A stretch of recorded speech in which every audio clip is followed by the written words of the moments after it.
Chapter 1. The man who keeps the lights on. James Teller woke up before the alarm, as he always did, not because he needed to, but because his mind had learned the shape of obligation so well that it stirred him awake before the day could make its demands out loud. He lay still for a moment, listening. The house hummed softly. Refrigerator cycling, heat clicking on, the distant whoosh of a passing car. Upstairs, his children slept with the untroubled confidence of people who assumed the world would continue to function whether they paid attention to it or not. Next to him, Claire breathed evenly. Her face relaxed in sleep in a way he hadn't seen much while she was awake. James stared at the ceiling fan. It needed dusting.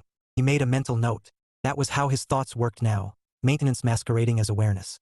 He slipped out of bed quietly, showered, shaved, dressed. Coffee brewed while he packed lunches. One peanut butter sandwich cut diagonally, because Emma liked triangles. One turkey and cheese, no mustard, because Ben insisted mustard burned. James had once tried to explain that mustard did not, in fact, burn. Ben had cried. James had apologized. By the time the kids wandered into the kitchen, James was already functioning at full output. "Dad," Emma said, climbing onto her chair. "Where's my purple cup?" James opened the dishwasher. "Top rack." "Why is it on the top rack?" "So it doesn't melt.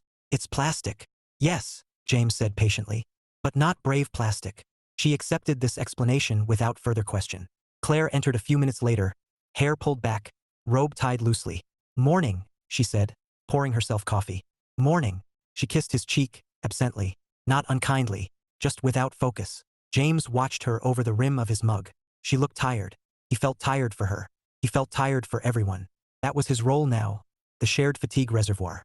The day unfolded as days did: work, meetings, fixes, solutions. James was good at his job.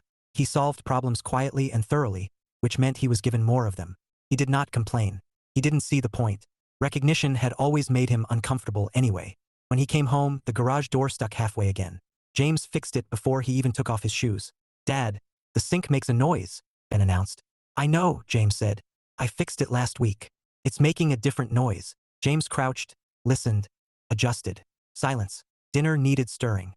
Homework needed checking. A form needed signing. The trash went out. The recycling had been forgotten, so James retrieved it. No one asked him to do these things. That was the problem. They didn't have to. After the kids were in bed, James leaned against the kitchen counter while Claire wiped down the stove. "Everything okay?" she asked. "Yeah," he said. She nodded, satisfied, and headed upstairs with her book. James stood there for a moment longer than necessary. The house felt like a machine that only noticed him when a part stopped working. He wasn't angry. That would have been easier. Anger had direction. What he felt instead was erosion. Later that night, standing in the garage, surrounded by tools that only existed because he maintained them, James realized something that startled him with its clarity. There was nowhere in the house where he existed without purpose. Not the bedroom, not the kitchen, not even the garage. He loved his family. He loved Claire. That wasn't in question. But love, he was starting to understand, could become lopsided without anyone intending it to. And lopsided things eventually tipped. James turned off the garage light and went inside, already thinking, not of what needed fixing next, but of what he might quietly claim for himself. For half an hour. Just long enough to remember who he was when nothing was required of him. Chapter 2. The basement. The basement had always been a holding area. It wasn't unfinished. James had made sure of that years ago, but it was functionally invisible. Holiday decorations lived there in labeled bins. Old furniture waited patiently against the walls, as if convinced it might be useful again someday. There was a faint smell of cardboard and dryer sheets, the olfactory equivalent of postponement. James stood at the bottom of the stairs one Saturday morning, hands on his hips, surveying it with a new expression. Not dissatisfaction. Intention. Claire leaned over the banister above him. "What are you doing?" "Looking," James said. "At what?" "Space." She frowned slightly. "For what?" He considered the question. "Me." She laughed, not unkindly. "You already have the whole house." James didn't answer that. Instead, he walked to the far corner where an old love seat sat under a drop cloth. He pulled the fabric away and sat down experimentally. The cushions sagged but held. "This'll work," he said. "For what?" Claire asked again, now curious. "I'm setting up a little area down here. Just a couch, TV. I'll move the game console." Claire tilted her head. "You don't really play games." "I know. So why?" "I just need something to focus on. That doesn't matter," he said gently before she could finish. "Half an hour." She studied him, then shrugged. "Okay." That was it. No resistance. No suspicion. Just acceptance. James almost felt disappointed. The setup took most of the afternoon, but not because it was difficult. It took time because James worked the way he always did, carefully, thoroughly, and with the quiet satisfaction of doing something well even if no one noticed. He mounted the TV, ran cables neatly along the wall, plugged in the console, adjusted the lighting until it was warm but not dim. When he was done, he sat back on the couch and looked at it all. It wasn't impressive. That, he realized, was the point.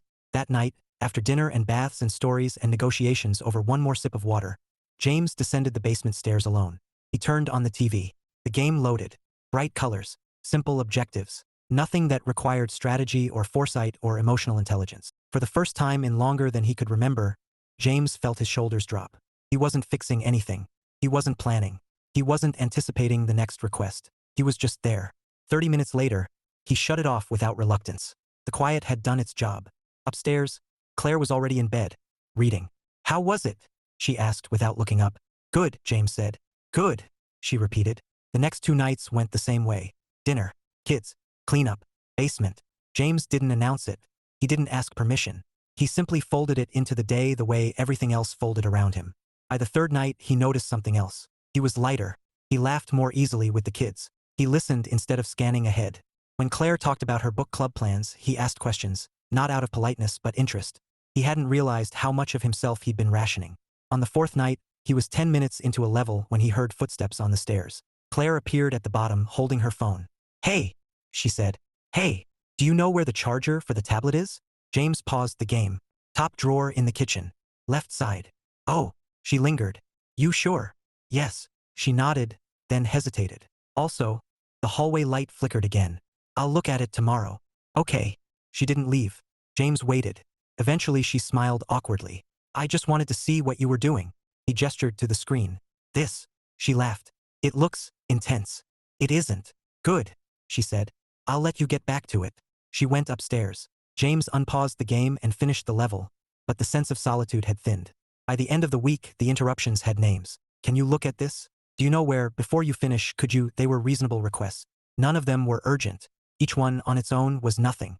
Together, they formed a pattern James recognized instantly because he lived inside patterns. By the 2nd week, Claire didn't come down empty-handed anymore. "Can you help me carry something up later?" "Sure." "Did you remember to email the teacher?" "Yes." "Oh, okay." She would stand there for a moment, watching him, as if waiting for something else to occur. James began to feel watched. Not judged, just accounted for. The humor of it struck him one night when he realized he'd started pausing the game before she even spoke. Anticipation was a hard habit to break.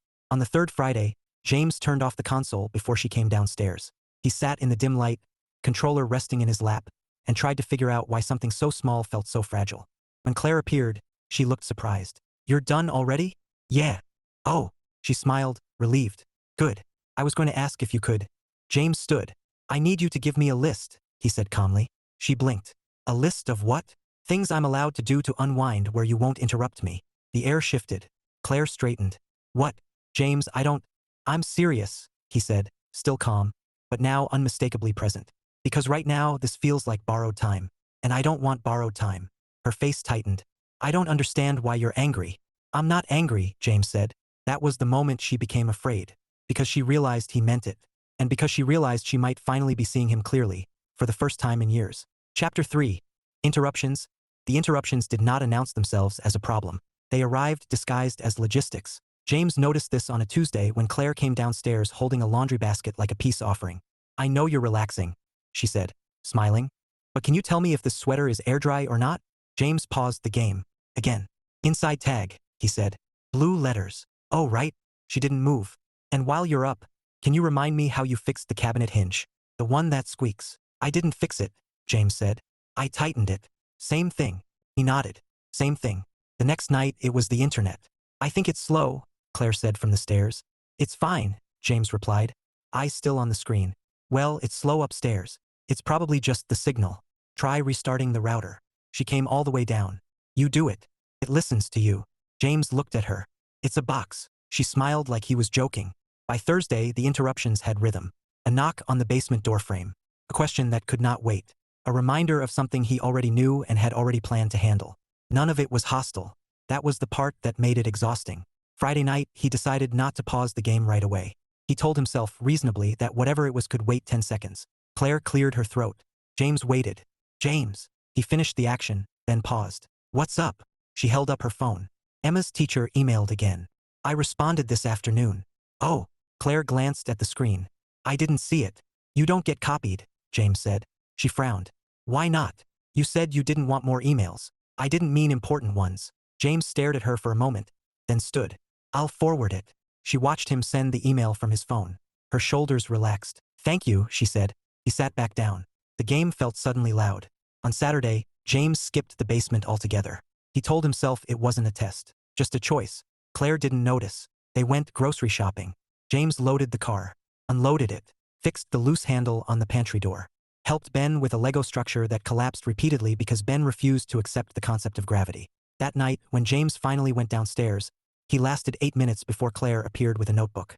I'm making a list, she said brightly, of things we need to do this month. James set the controller down slowly. Okay. She flipped pages. The gutters need cleaning. Yes. And the basement window sticks. I know. And the car is making that noise again. It's the belt. I ordered the part. She looked up. When were you going to tell me? James smiled without humor.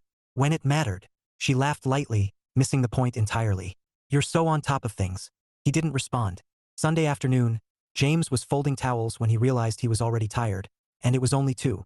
He stood in the laundry room, hands resting on a stack of clean fabric, and tried to remember the last time he'd felt done for the day. Not accomplished. Done. That night, in the basement, Claire didn't come down. James waited for her. 10 minutes passed, then 20. The quiet stretched, unfamiliar and slightly unsettling. He played longer than usual, not because he needed to, but because he could. When he finally went upstairs, Claire was asleep. He stood in the doorway, watching her, and felt something twist, not resentment, but sadness. He missed her. He missed the version of them that used to sit together without purpose. Monday broke the illusion.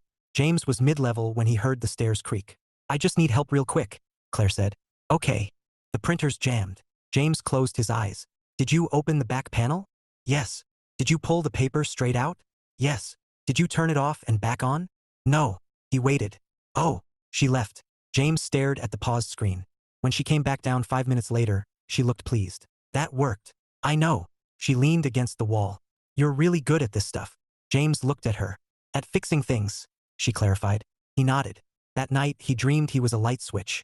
People walked by, flicking him on and off as needed, never looking at him directly. He woke with his jaw clenched. By Wednesday, he had stopped announcing when he went to the basement. By Thursday, Claire had started finding him anyway. It culminated on a night that felt, on the surface, identical to all the others. James was halfway through his allotted half hour when Claire appeared, holding a single sock. Have you seen the other one? James didn't pause the game. No. It's probably in the dryer. Then check the dryer. She sighed. I already did. James finished the motion, then turned. Claire. Yes. Why are you here? She blinked. What? Why did you come downstairs? She gestured vaguely. I needed help. With a sock. Yes. He stood up. I need you to hear me, he said, voice still level. Every time I come down here, you find a reason to need me. And it's not because you can't do these things. It's because you're used to me doing them. Her expression shifted, defensiveness flickering. That's not fair. I'm not saying it's intentional. Well, it feels like you're accusing me. I'm describing what's happening. She crossed her arms. So I'm just supposed to leave you alone completely? For half an hour, James said. Yes. She stared at him.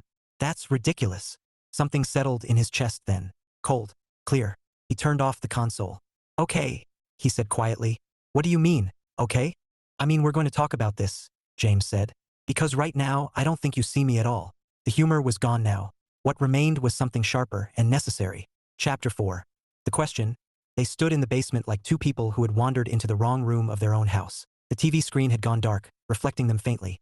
James upright and still, Claire with her arms crossed, weight shifted to one hip as if she were bracing against a draft she couldn't feel.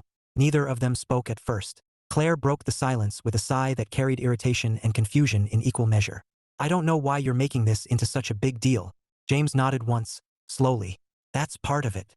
Part of what? The fact that you don't know. She frowned. James, I came down here because you snapped at me. I didn't snap. You turned off the game like I'd done something wrong. James met her eyes. You did. Her mouth fell open slightly. Excuse me? He held up a hand, not to stop her, but to pace himself. I'm not saying you're wrong as a person. I'm saying the behavior is wrong. And it's been happening long enough that I can't ignore it anymore. She laughed once, sharp. So now I'm policing your hobbies? No, James said. You're erasing them. That's ridiculous. Is it? She threw her hands up. I don't understand why you're so angry. You get time to yourself. You're down here every night. For half an hour, James said.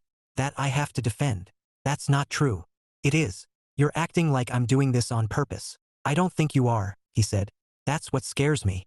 The word landed harder than he intended. Claire's posture stiffened. Scares you? She repeated. Why would that scare you?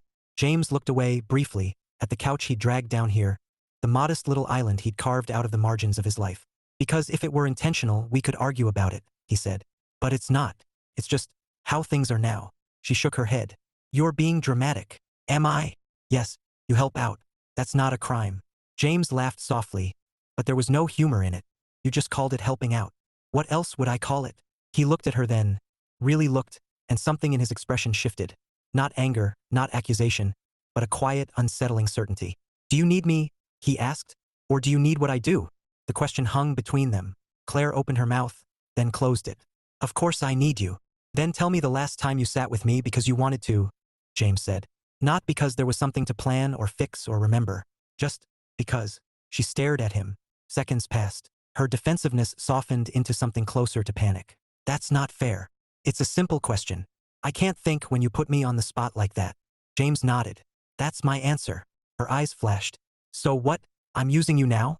I didn't say that. You might as well have. No, James said, voice steady. I said you don't see me anymore. That's not true. When was the last time you asked how I was? He asked. I ask you all the time. No, James said. You ask if everything's okay. That's the same thing. It isn't. Claire swallowed. You could have said something sooner. I tried, he said. Quietly, politely, repeatedly. She scoffed. By playing video games in the basement? By stopping, James said. By slowing down. By taking half an hour that wasn't already assigned. She stared at the floor. I didn't think it mattered. That, James said gently, is exactly the problem. Her voice dropped. So what do you want? An apology? James shook his head. I want acknowledgement. Of what? That I exist even when I'm not producing something. She looked up sharply. That's not fair. I know, he said. I've made it easy. Claire's eyes narrowed. What does that mean? It means I've trained everyone in this house, including you, to see me as the solution instead of the person, James said. I don't complain. I don't ask. I just do the thing. So now it's my fault? No, James said. It's our pattern. She hugged herself. You make it sound so bleak. He didn't disagree. It feels bleak. Silence fell again, heavier this time. Finally, Claire spoke, quieter. I don't know how we got here. James exhaled. Neither do I. But I know where we are. And where is that? He met her gaze, and there was no anger left in it now, only exhaustion and something like mourning. It's almost like you can't be happy unless I'm exhausted. The words seemed to drain the color from the room. That's not true, Claire said quickly. I don't think you want it to be, James said. But the result is the same. Tears sprang to her eyes. So what, you're just done? James reached past her, turned off the basement light, and started up the stairs. I'm tired, he said. And I don't have the energy to convince you that I matter. She followed him halfway. James, I'm not leaving, he said over his shoulder. I'm not demanding anything. I'm just going to bed. At the top of the stairs, he paused. Tomorrow, he added quietly, will probably look exactly like yesterday, and the day after that, unless something changes. He didn't wait for her answer. Upstairs, he got into bed fully clothed and stared at the ceiling, listening to the house hum around him. For the first time in a long while, he didn't feel useful. He felt unseen, and that, more than anything else, made him wonder how long love could survive on habit alone. Chapter 5. After the quiet, the next morning did not arrive with thunder. It arrived with cereal. James poured it silently, the soft rattle of flakes against the bowl sounding louder than usual. He stood at the counter, reading the nutrition label without absorbing a word, waiting for something. An apology, a confrontation, a sign that the night before had not been swallowed whole by sleep. Claire moved through the kitchen carefully, like someone navigating a room after furniture had been rearranged in the dark. Morning, she said. Morning, James replied. The word felt neutral. Too neutral. The kids barreled in, arguing over whose turn it was to feed the dog. James mediated automatically, muscle memory kicking in. He tied shoes, found backpacks, signed a permission slip Claire had forgotten on the counter. She watched him do it. Normally, she would have felt relief. Instead, she felt displaced. At the door, James bent to kiss the kids goodbye. He hesitated with Claire, just a fraction of a second, but she noticed. She leaned in anyway. His kiss landed on her cheek, light and brief. When the door closed behind him, the house felt larger. Not emptier, larger, like a room where sound didn't bounce back the way you expected. Claire stood there for a moment, then exhaled sharply and turned toward the sink. At work, James was efficient. He always was. But something had changed in the way he spoke. Less cushioning, fewer apologies tucked into sentences that didn't need them. "Can you take this on?" a coworker asked. "No," James said. "I don't have the bandwidth." The word surprised them both. His manager blinked. "Okay, we'll reassign." James nodded, heart thudding. Not from fear, but from the unfamiliar sensation of having said no without explanation. Felt fine. At home, Claire cleaned things that didn't need cleaning. She reorganized a drawer James had already organized months ago. She opened the hall closet, stared at the neat rows of coats, and felt a prickle of irritation that surprised her. He made this look easy. That afternoon, she texted him. "Are you mad at me?" James stared at the message for a long moment before replying. "No, that was all." She set the phone down, unsatisfied. Dinner was quieter than usual. The kids sensed it, glancing between their parents like weather watchers. James asked about school. Listened. Claire waited for him to mention the basement. He didn't. After dishes, James stood, drying his hands. "I'm going to read for a bit," he said. "You're not?" She gestured vaguely toward the stairs. "No." "Oh." He went upstairs. Claire sat alone at the table, staring at the place where he'd been. She realized, uncomfortably, that she didn't know what reading meant for him anymore. She couldn't picture the last book he'd finished. She couldn't remember the last time she'd asked. That night, James lay awake longer than usual. Not because he was replaying the argument. That part of him felt oddly settled. What kept him awake was the absence of interruption. No footsteps on the stairs. No questions drifting through the house like errands. He missed the basement, not the game, but the permission it represented. The next day followed the same pattern. Polite, functional, distant. On the third evening, Claire stood in the doorway of the bedroom, watching James read. "Can we talk?" she asked. He marked his place with a finger. "About what?" Her throat tightened. "About us." He closed the book. She sat on the edge of the bed, twisting her hands together. "I've been thinking about what you said." James waited. "I don't think of you as labor," she said quickly. "I don't think of you as a servant." "I know," James said. She frowned. "Then why?"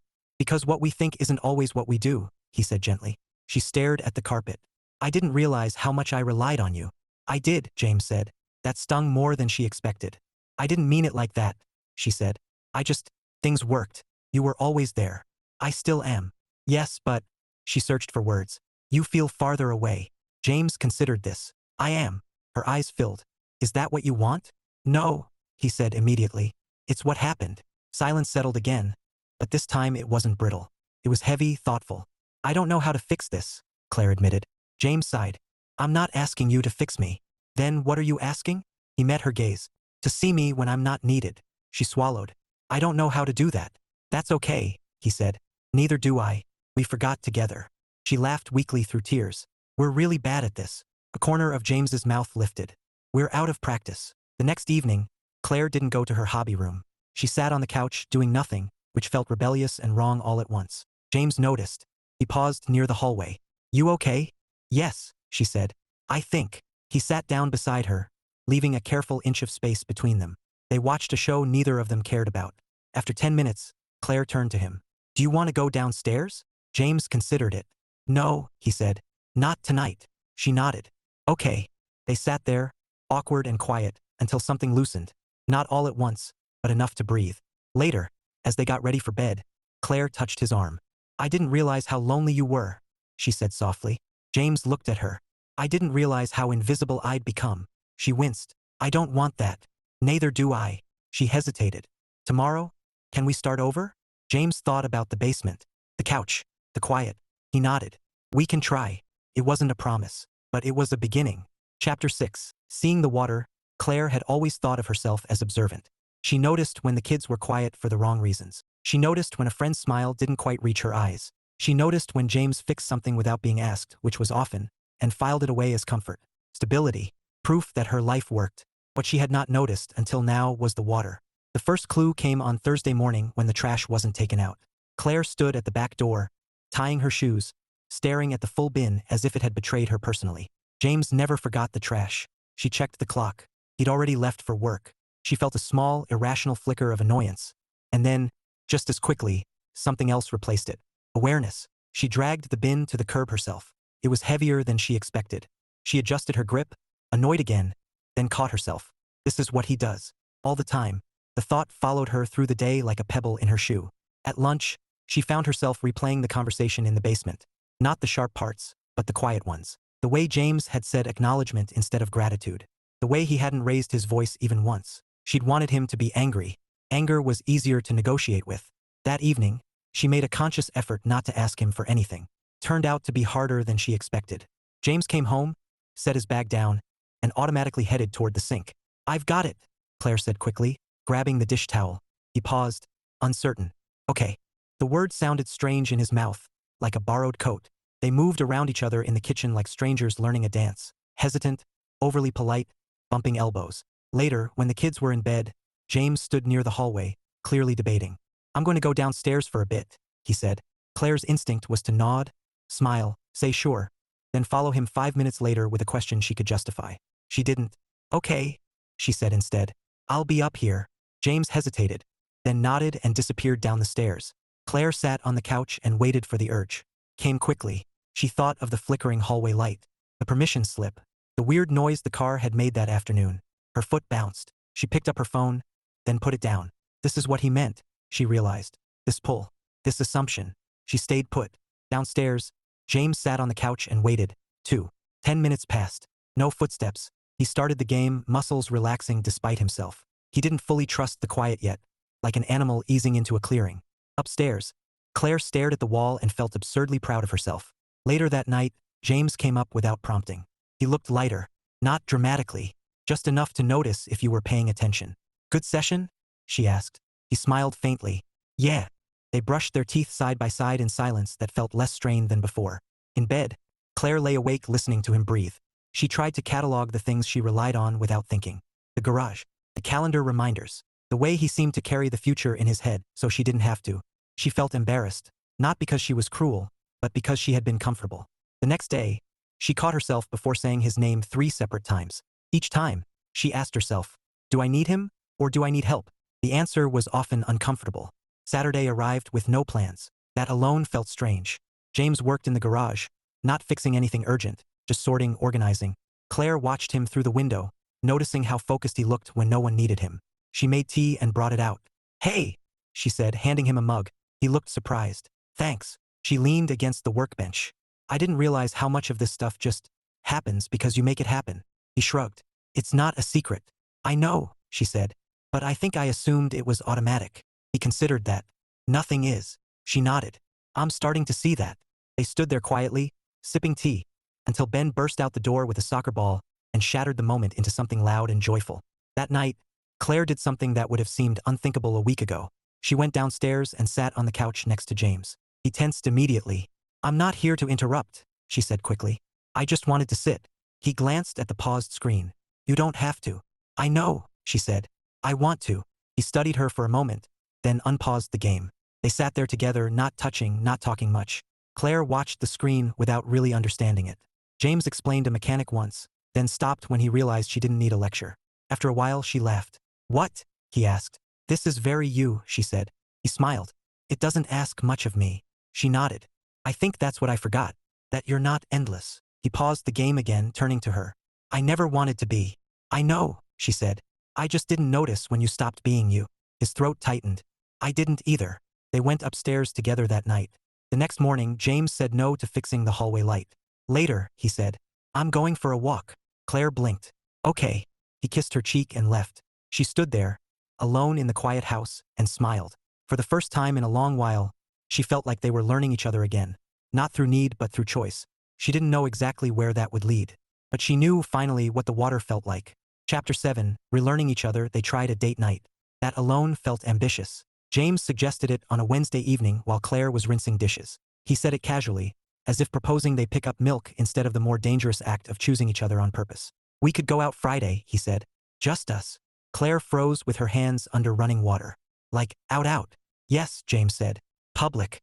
Chairs that aren't ours." She laughed, a short burst of surprise. "Okay, sure." Then she immediately frowned. "What do you want to do?" James hesitated. That question used to be easy. "Dinner. Movie. Safe things." "I don't know," he admitted. "What do you want to do?" She blinked. "You asked." "I know," he said. "But I don't want to decide by default." Claire turned the water off slowly. "That feels like a trick." "It's not." She studied his face, searching for the familiar eagerness to smooth things over, to take responsibility for the shape of the evening. It wasn't there. Well, she said finally, I don't want to just eat and talk about the kids. James smiled. Strong start. I want to do something, she continued. Something mildly embarrassing. His eyebrows rose. For who? For us, she said. If we're relearning, we should probably be bad at it first. Friday night found them at a small comedy club downtown, sitting too close to the stage. James had not been to a comedy show in years. He spent the first 10 minutes bracing for offense, scanning the room like a threat assessment. Claire noticed. You don't have to be on guard, she whispered. No one's asking you to fix anything. He exhaled. Old habit. The comedian launched into a bit about marriage that landed uncomfortably close to home. James snorted despite himself. Claire elbowed him. Don't pretend that didn't hit. It did, he admitted. Unfortunately, by the end of the set, they were laughing together. Not politely, not nostalgically, but in the present tense. Afterward, they walked without destination, hands brushing, neither quite ready to initiate contact. Claire broke first. This feels weird. James nodded. Good weird or bad weird? She considered. Like stretching a muscle you forgot existed. Uncomfortable but promising. She smiled. Exactly. At home, they stood in the kitchen longer than necessary, unwilling to end the evening with routine. Claire leaned against the counter. I realized something tonight. James waited. I don't actually know what you like anymore, she said. Not in a big way, in a small way. Like, what makes you laugh now? He considered that. Apparently jokes about marital stagnation. She winced. Fair. They laughed again, softer this time. Over the next week, they tried small experiments. James didn't immediately volunteer solutions. Claire practiced sitting with unfinished problems. It was predictably messy. On Tuesday, the car made the noise again. Claire opened her mouth to call James's name, then stopped. She stared at the dashboard, then at her phone. She texted him instead. Car noise is back. Can we look at it together tonight? James read the message twice before replying. Yes. When they stood in the driveway later, hood up, both of them peering into the engine like archaeologists, Claire felt ridiculous. I have no idea what I'm looking at, she said. James smiled. Neither do I exactly. She laughed. That's a lie. It's an educated guess, he said. Come here. He pointed things out without taking over. Let her hold the flashlight. Let her ask questions without answering too quickly. Took longer. That she was learning was the point. Inside, James began saying no more often, not dramatically, just matter-of-factly. No, I can't do that tonight. No, I don't want to host. No, I need half an hour. Each time, Claire felt a flicker of panic, followed by relief. The house didn't collapse. One night, she caught herself watching him read on the couch, genuinely curious. What's it about? She asked. He looked up. A guy who realizes he's been living someone else's version of his life. She grimaced. That feels pointed. It wasn't intentional, he said, smiling. But it's good. She sat down beside him. Will you tell me if I do the thing again? He closed the book. What thing? Turn you into the solution instead of the person. He nodded. If you promise not to get defensive. She snorted. That's a big ask. I'll give you time, he said. They both laughed. The real test came on Sunday afternoon. James had planned to go downstairs. Actually planned it, not slipped it in. He told Claire ahead of time. I'm going to be down there from 2 to 2:30, he said. Unless the house is on fire. Claire raised an eyebrow. Define fire. Flames, James said. Smoke. Sirens. Fair. At 2:15, Claire stood in the kitchen holding a broken measuring cup. She stared at the stairs. She thought about the question James had asked weeks ago. Do you need me? Or do you need what I do? She put the cup down and grabbed another. 2:30, James came upstairs. He paused when he saw her baking. Everything okay? Yes, she said. I handled it. He smiled, not triumphant, not smug, just seen. That night, lying in bed, Claire rolled onto her side and faced him. I don't want to go back, she said quietly. Neither do I. She hesitated. If I do, pull us back into old patterns. James met her eyes. I'll tell you. And if you start disappearing instead of speaking up? He nodded. You tell me. She reached for his hand. This time, there was no hesitation. It wasn't perfect. They still misstepped, still assumed, still forgot. But now, when James took half an hour, it wasn't a withdrawal. It was an invitation to return better. Chapter 8. Partnership, James was learning was not a feeling. It was a practice. It showed up in small, inconvenient moments, when it would have been easier to fall back into old roles, when effort required attention instead of instinct. The first test came unexpectedly on a rainy Tuesday evening. James arrived home to find Claire kneeling on the kitchen floor, towels spread everywhere, water creeping toward the baseboards. The sink was leaking. For a split second, muscle memory took over. James dropped his bag, already rolling up his sleeves, mind racing through tools and fixes and the familiar satisfaction of solving something immediately. Then he stopped. What happened? He asked. Claire looked up, hair frizzed, cheeks flushed. The pipe under the sink. I turned the water off, but it's still dripping. You okay? Yes, she said. Annoyed, but okay. He crouched beside her, not reaching for anything yet. Do you want me to handle it?